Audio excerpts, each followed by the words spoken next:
K R ಪುರದ triple murder ಕೇಸ್ಗೆ ರೋಚಕ twist ಸಿಗ್ತಾ ಇದೆ. ಒಂದು ಕಡೆ ಅಪ್ಪ ತಂಗಿಗೂ ಮುನ್ನವೇ ತಾಯಿಯನ್ನ ಕೊಂದಿದ್ಲು ಅಂತಕಿ. ಸ್ಕೆಚ್ ಹಾಕಿಯೇ ಮೂವರ ಕೊಲೆಗೈದಿದ್ಲ ಕೊಲೆಗಾತಿ ಶ್ವೇತಾ ಅಂತ. ಕೊಲೆಯಾದ ಹಿಂದಿನ ದಿನವೇ ತಾಯಿ ತಂಗಿಯನ್ನ ಕರೆಸ್ಕೊಂಡಿದ್ಲು. ತಾಯಿ ಮುತ್ತುಲಕ್ಷ್ಮಿ ತಂಗಿಯನ್ನ ಮನೆ ಕರೆಸ್ಕೊಂಡು ಆ ಶ್ವೇತಾ ದಿನಪೂರ್ತಿ ತಾಯಿ ಮತ್ತು ತಂಗಿಯ ಜೊತೆಗೆ ಮನೆಯಲ್ಲೇ ಇದ್ಲು. ನಿಜಕ್ಕೂ ಒಂದು ರೀತಿಯಾಗಿ ಈ ಸ್ಟೋರಿ ಕೇಳಿ ಪೊಲೀಸರ ಒಂದು ಕ್ಷಣ ಬೆಚ್ಚಿ ಬಿದ್ದರು. ಕೊಲೆಯಾದ ಹಿಂದಿನ ದಿನನೇ ತಾಯಿ ತಂಗಿಯನ್ನ ಕರೆಸ್ಕೊಂಡು ಶ್ವೇತಾ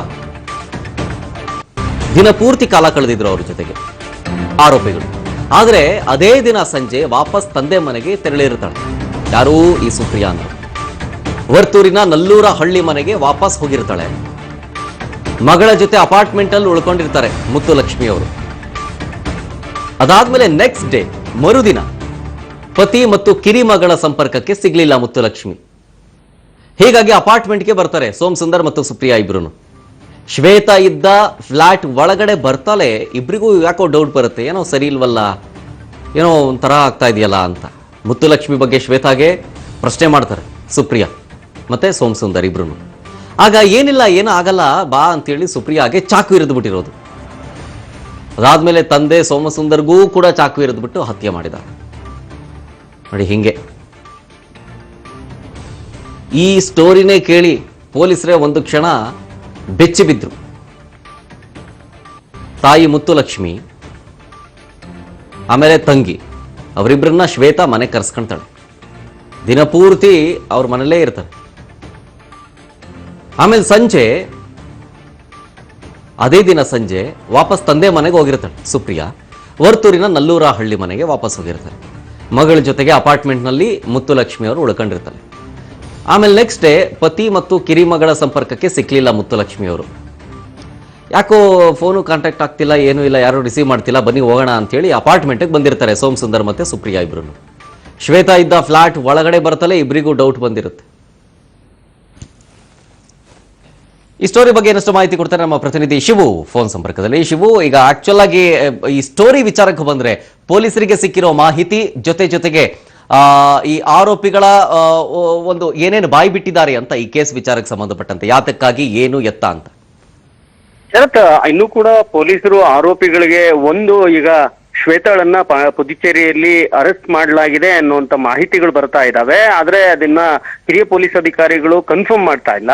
ಅದನ್ನು ಹೊರತಾಗಿ ಈಗಾಗ್ಲೇನೆ ಅಲ್ಲಿ ಸಿಕ್ಕಿರುವಂತ ಎವಿಡೆನ್ಸ್ ಏನು ಸೋಮಸುಂದರ್ ಸಾಯೋದಕ್ಕೂ ಮುಂಚೆ ಕೊಟ್ಟಿರುವಂತಹ ಒಂದು ಹೇಳಿಕೆ, ಆ ಹೇಳಿಕೆಯ ಜೊತೆಗೆ ಅಲ್ಲಿ ಏನೆಲ್ಲ ನಡೀತು, ಏನೆಲ್ಲ ನಡೆದಿದೆ ಅನ್ನುವಂಥದ್ದನ್ನ ಪೊಲೀಸರೇ ಹೋಗಿ ಖುದ್ದು ನೋಡಿದಂತ ಸಂದರ್ಭದಲ್ಲಿ ಅಲ್ಲಿ ಹೇಳಿಕೆ ಕೊಟ್ಟಿರುವಂತಹ ಒಂದು ಸೋಮಸುಂದರ್ ಡೈಯಿಂಗ್ ಡಿಕ್ಲರೇಷನ್ ಕೊಟ್ಟಿರುವಂತಹ ಒಂದು ಹೇಳಿಕೆಯನ್ನು ಇಟ್ಕೊಂಡು ಅನಲೈಸ್ ಮಾಡುವಂತ ಸಂದರ್ಭದಲ್ಲಿ ಗೊತ್ತು ಮಾಡ್ಕೊಂಡಿರುವಂತದ್ದು ಏನಂತಂದ್ರೆ, ಈಗ ಸೋಮಸುಂದರು ಮತ್ತೆ ಅವರ ಪತ್ನಿ ಮುತ್ತುಲಕ್ಷ್ಮಿ, ಎರಡನೇ ಮಗಳು ಸುಪ್ರಿಯಾ, ಇವರು ಅಲ್ಲಿಗೆ ಹೋಗಿ ಏನ್ ಮರ್ಡರ್ ಆಗಿದ್ದಾರೆ, ಅದಕ್ಕೂ ಮುಂಚೆ ಏನೆಲ್ಲ ನಡೀತು ಅನ್ನುವಂಥದ್ದನ್ನ ಸೋಮಸುಂದರ್ ಹೇಳೋ ಪ್ರಕಾರವಾಗಿ ಮೊದಲೇ ಒಂದು ದಿನ ಮುಂಚಿತವಾಗಿನೇ ಮುತ್ತುಲಕ್ಷ್ಮಿ ಅವರು ಮಗಳು ಶ್ವೇತಾ ಮನೆಗೆ ಹೋಗಿರ್ತಾರೆ. ಅಪಾರ್ಟ್ಮೆಂಟ್ಗೆ ಹೋಗಿ ಇಬ್ರು ಸುಪ್ರಿಯಾ ಕೂಡ ಹೋಗಿದ್ಲು ಅನ್ನುವಂತ ಮಾಹಿತಿ ಇದೆ. ಅಲ್ಲೇ ಉಳ್ಕೊಂಡು ಮಾರನೇ ದಿವಸ ಸುಪ್ರಿಯಾ ವಾಪಸ್ ತಂದೆ ಮನೆಗೆ ಬಂದಿರ್ತಾರೆ. ಆದ್ರೆ ಮುತ್ತುಲಕ್ಷ್ಮಿ ಬಂದಿರೋದಿಲ್ಲ. ಆ ನಂತರದಲ್ಲಿ ಇಬ್ರು ಕೂಡ ಶ್ವೇತಾ ಮತ್ತೆ ಮುತ್ತುಲಕ್ಷ್ಮಿ ಇಬ್ರು ಕೂಡ ಸಂಪರ್ಕಕ್ಕೆ ಸಿಗೋದಿಲ್ಲ. ಅನುಮಾನಗೊಂಡು ತಂದೆ ಮತ್ತೆ ಮಗಳು ಇಬ್ರು ಕೂಡ ಹೋಗ್ತಾರೆ. ಹೋಗಿ ನೋಡಿದಂತ ಸಂದರ್ಭದಲ್ಲಿ ಅವ್ರನ್ನ ಒಳಗಡೆ ಕರ್ಕೊಳ್ತಾರೆ. ಮನೆಗೆ ಬಂದಾಗ ಯಾವುದೇ ರೀತಿಯ ಅವಾಯ್ಡ್ ಮಾಡೋದಿಲ್ಲ, ಒಳಗೆ ಕರ್ಕೊಳ್ತಾರೆ. ಕರ್ಕೊಂಡು ಏನ್ ಪ್ಲಾನ್ ಮಾಡಿದ್ರು ಇವರಿಬ್ರು ಶ್ವೇತಾ ಮತ್ತೆ ಆಕೆಯ ಪ್ರಿಯಕರ ಅನ್ನುವಂಥದ್ದು ಗೊತ್ತಿರ್ಲಿಲ್ಲ.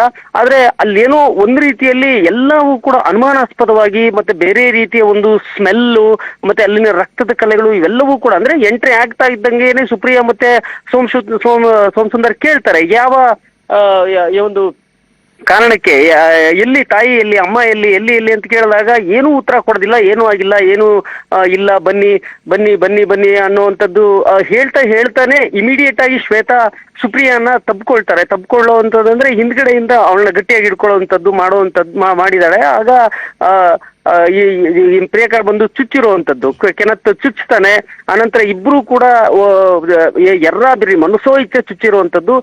ಸೋಮ್ ಸುಂದರ್ರು ಅಲ್ಲಿಂದ ತಪ್ಪಿಸ್ಕೊಂಡು ಕೆಳಗಡೆ ಬರ್ತಾರೆ. ಕೆಳಗಡೆ ಬಂದು ಅಲ್ಲಿ ಪಾರ್ಕಿಂಗ್ ಲಾಟ್ ಅಲ್ಲಿ ರಕ್ತದ ಮಡುವಿನಲ್ಲಿ ಬಿದ್ದಾಗ ಅಲ್ಲಿ ಸಾರ್ವಜನಿಕರು ನೋಡ್ಕೊಂಡು ಅಲ್ಲಿಂದ 112 ಫೋನ್ ಮಾಡುವಂತದ್ದು. ಇವರು ಅಲ್ಲಿ ಕೊಲೆ ಮಾಡಿದ ಕೂಡ್ಲೇನೆ ಅಲ್ಲಿಂದ ತಪ್ಪಿಸ್ಕೊಂಡು ಟೆರೆಸ್ಗೆ ಹೋಗಿ ಪಕ್ಕದ ಬಿಲ್ಡಿಂಗ್ ಹೋಗಿ ಅಲ್ಲಿ ಆ ಬಿಲ್ಡಿಂಗ್ ಇಂದ ಇಳಿದು ಮತ್ತೆ ಏನೂ ಆಗದೇ ಇರೋ ರೀತಿಯಲ್ಲಿ ಯಾವುದೇ ರೀತಿಯ ಒಂದು ಸಣ್ಣ ಒಂದು ಅಳುಕು ತೋರಿಸ್ಕೊಳ್ದಂಗೆ ಹೊರಗಡೆ ಹೋಗುವಂತದ್ದು.